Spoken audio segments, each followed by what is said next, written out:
আসসালামু আলাইকুম সুপ্রিয় দর্শক শ্রোতা বন্ধুগণ, আমি আপনারা যে জিনিসটা আপনারা দেখেন আপনারা গুরুত্বপূর্ণ হলো আপনারা লাগে উপকৃত একটা ভিডিও। আমি এখন আছি আমার নতুন একটা এই ফুলবরই বাগানে। এর মধ্যে অনেকগুলো ফুলবরই গাছ আছে যেগুলোর বয়স 1 বছর। এই 1 বছরের যে গাছগুলো আছে এই গাছগুলা গাছের পরিচর্যা হিসেবে আমি ছোটো গাছ হিসাবে আমি প্রথম অবস্থায় ডাল কাটি নাই, তবে আজকের ডাল খাইতে লাইমু আপনারা দেখাইবার লাগে আমি রাখছি যে ছোটো গাছ হিসাবে আমি আগে মাটি দিছি এবং খাদ্য দিছি। এটা খাদ্য দেওয়া শেষ করার পরে আমি ভিডিও করার অভাবে আমি করতে পারতেছি না। যেমন আপনারা দেখতে পাচ্ছেন এটা জাত দেখার লাগে আমি সবগুলা গাছের মাঝে আমার ফল আসলো, আমি ফলগুলা জয়ে ফেলাই দিয়েছিলাম। এখন একটা গাছের মধ্যে রাখছিলাম ফল সহ, যে জাতটা আপনারা সঠিক জাত কিনা আপনারা দেখতে পাচ্ছেন। এগুলো অনেকগুলা ফুল বড়ই আছে, অনেকগুলা বড়ই এইটার মধ্যে আছে।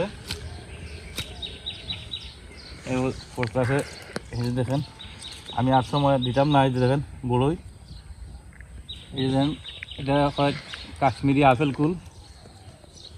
এই আপেল কুলের কালারগুলো খুব সুন্দর এবং বাজারে তার দরটাও ভালো। এই যে দেখেন আমি সবগুলা খাইতে লাইলাম, খেতে লাগে আমি গাছটা খাইতেই দিব। গাছটা যেহেতু খাইতে লাইমো আমি আর ফল রাখতাম না। অনেকগুলা ফল দেখেন এই ছোটো গাছটার মধ্যে অনেকগুলা ফল। তো সঠিক জাত নির্বাচন করবেন আপনারা। কাশ্মীরি আপেলগুলোর বাগান যদি করুন আপনারা জাতটা সঠিক কিনা এটা দেখার লাগে আমি এটা রাখছিলাম। যে দেখেন আমি সবগুলা ডাল, এই সবগুলা ডাল আমি খাইতে দিলাম।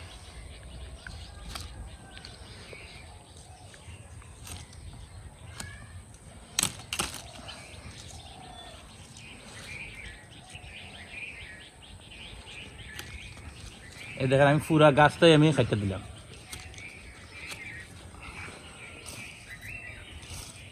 এখন কইতে পারেন আমি ডাল খাটলাম কেড়ে, এটা গাছটার মধ্যে এখন খেয়াল করবেন। এই যে আমার এই যে দেখেন আমার কলমের গাছ, এটা এই যে কলম আসলে ওখানে, তো খেয়াল রাখবেন কলমের নিচের দিকে কোনো ডাল যেন না দেয়। কলমের নিচের থেকে কোনো ডাল দিত না, আর আপনারা উপরে ডাল রাখবেন। এখন বর্তমানে আমি উপর থেকে যে ডালগুলো আছে এর থেকে এগুলো থেকে আবার ডাল দিব। আমি এই ডালগুলো আমি আবার রাখবো। এখন সবগুলো ডাল আমি খাইতে দিলাম। এখন ডাল খাটার পরে কোনো ইনফেকশন যেন না এর লাগিয়া এটার উপরে তুতে এবং চুন। তুতে বলতে যদি আপনারা না চিনুন, অনেকে খাসমিরকা কোন যেটারে, এই খাসমিরকা আর চুন একত্রিত করিয়া এই খাটা জায়গার মধ্যে লাগাই দিবেন। আপনার এখানের মধ্যে গাছের মধ্যে কোনো ইনফেকশন হইতো না। এখন আমি দেখেন আমি অনেকগুলো ফুলগুলো আমি এখানে রাখছি, যেটা আমি সঠিক জাত কিনা এটা নির্বাচন করার লাগে রাখছিলাম, যে আপনারা দেখতে পাচ্ছেন। এখন দেখেন আর একটা গাছ, আমি আপনারা একটা গাছের মধ্যে এই ধরনের প্রবলেম দেখা দিব আপনারাও, যেহেতু গাছটা 1 বছরের। এই যে দেখেন আমার এখানে মধ্যে এই যে দেখেন এটা হলো কলমের গাছ। এই যে কলমের নিচের দিকে যে ডালগুলা দিছে এটা আসলে টক বড়ই ডাল। এই যে ডালগুলা এটা একবারে ভালোভাবে এটা খাইতে দেবেন, এটা টক বড়ই। এই যে এইভাবে আপনারা একবারে উড়াই দিবেন, এটা আর রাখবেন না।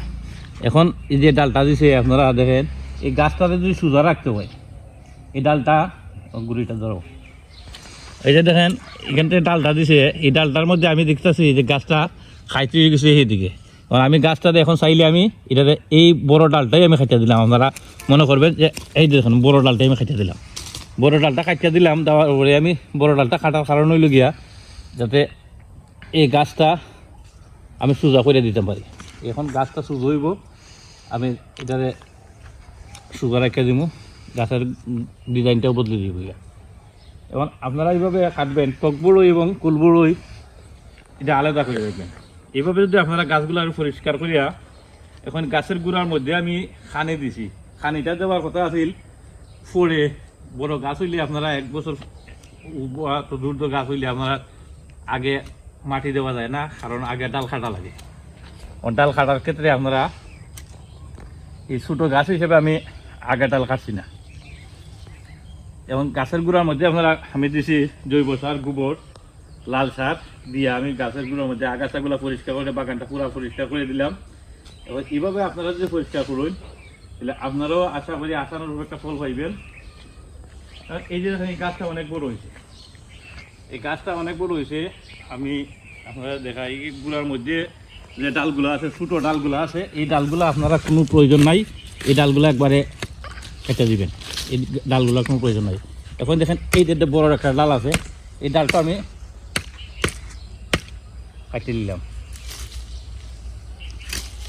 এখন নতুন ডালের মধ্যে যে আবার নতুন ডাল দিব। এখন যে নতুন ডালগুলো দিব, এই ডালগুলোর মধ্যে যে বড়ইগুলো হইব, বড়ইগুলো সুস্থ থাকবো এবং সুন্দর হইব। এই জন্য আমি এই কাজটা করলাম, এই টেকনিকটা ইউজ করলাম। আপনারাও বলে গাছ কাটতে লাইলে আর ফসল কে ধরবো না, এই বছর আর ফসল ধরার দরকার নাই, এই বছর আর কোনো ফসলের দরকার নাই এটা। কারণ এই ডালগুলা সব শুকাইয়া আমার তারাই নেবেন। এই জন্য আমি সবগুলো ডাল খাচ্ছি, আপনারাও এইভাবে পরিষ্কার করে খাইতে দিবেন। এই রকমভাবে আপনারা যদি পরিষ্কার করিয়া, এক বছরের যে গাছগুলো আছে, এই প্রত্যেকটা গাছের বয়স কিন্তু 1 বছর, একবারে কাটিং থেকে 1 বছর। আমি 1 বছরের ডালগুলো আমি তৈরি করছি, আপনারা খেয়াল করবেন। আর যারা কুলবরই বাগান করতে চান, আমার কাছে কুলবরই চারা আছে, কাশ্মীরি আপেল কুলের চারা আছে, আপনারা আমার সাথে চারার জন্য যোগাযোগ করতে পারেন। সবাই ভালো থাকবেন, আর ভালো লাগলে লাইক কমেন্ট শেয়ার করবেন। আসসালামু আলাইকুম।